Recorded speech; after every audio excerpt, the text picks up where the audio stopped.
Hi, I'm Mike, and I'm in the process of replacing a cooktop and a cabinet with a freestanding oven. And one of the things I need to do is move the electrical outlet way down. So that's what I'm going to do today. If this is your first time here, don't forget to hit the subscribe button below so you don't miss anything. So here's where I'm at. I removed the cabinet and the cooktop, and my electrical outlet is about 21 inches below.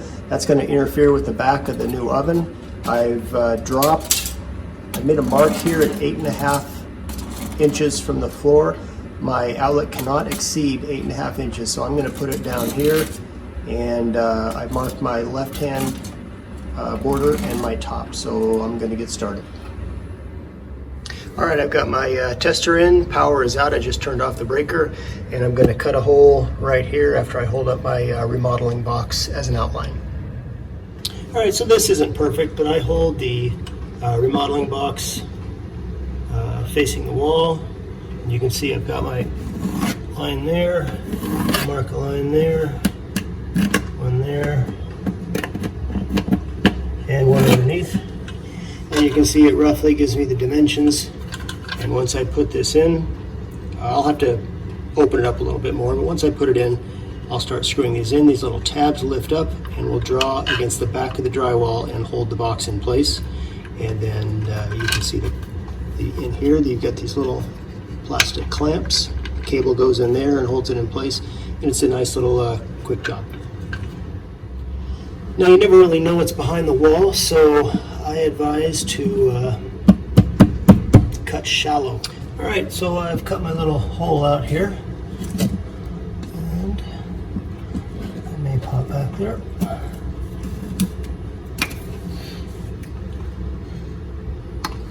Got a stud right here, which I expected. I'm just going to run a line from here down to here, put my box in. It fits nicely. So before I put the box in, though, I'm going to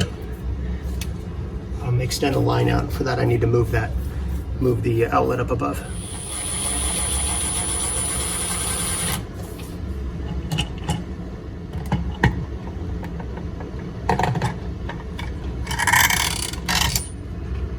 All right, I hit one of the knockouts out in the back rear of this box, and I just need to fish this cable down there. This is on an exterior wall. There it is. Okay. So there's the other end just coming out there.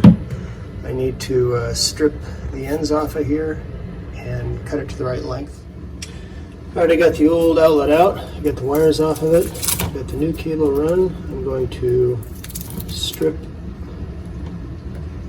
1/2 inch or so off of these guys. All right, we're going to wire the black wires together, we're going to wire the white wires together, and then the coppers together, and tuck them nicely back into the box. So there's the blacks. I'm going to do the same thing with the white wires and the coppers. I only have two. I generally only use the wire nut. They go together nicely. 3 wires together, a little bit tough on the fingers. Alright, time to put these back in the box. You don't want to do any tight folds here, just gradual. This box is a little tight. And I'm going to line up all these holes.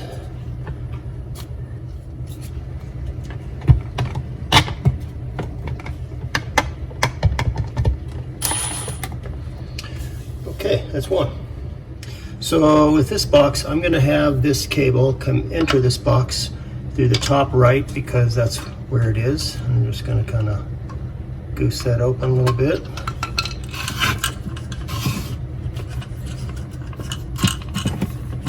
You don't want to pull on the wire. You want to get the box in there, like so. And then as I screw this tight, there's a little lip back here that's going to pop up and draw towards the back of the drywall, which is going to pinch this box between the lip and the drywall. Be nice and tight. There it is, and there's one from the bottom. There it is. So that box is nice and tight. All I need to do now is trim this, peel back the cover, strip the wires, and connect the outlet. All right, so I've got the Romex cover clipped off back. I've got the wires stripped. I'm going to attach them now to my outlet, and I'm going to connect them to the actual screw terminals rather than pushing them through the little hole on the back. Again, you could have an argument with 1,000 different people and you get 50% answers for putting around the terminal and 50% for putting in the little holes in the back. I think the screw terminal is a much safer way to do it, and so that's why I do it. So black to brass, like so.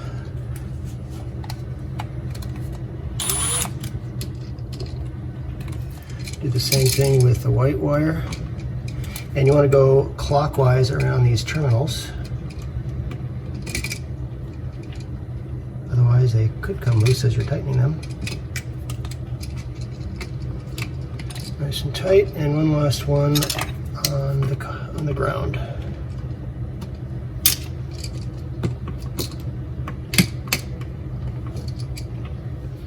All right, again, gently fold these into the box. No sharp bends. Line up the holes and screw it on in. Okay, last step is to put a cover on it. All right, here's where we are. Everything's all finished up. I just turned the power back on, and with any luck, this thing lights up. And it does. Okay, so it's wired correctly, and we got power. This job is done. Well, I hope this video helped you. If you have any questions or comments, leave them in the comments section below. If you're interested in our franchise opportunity, I'll leave a link for that in the comments section below. Don't forget to hit the subscribe button, and we'll see you next time.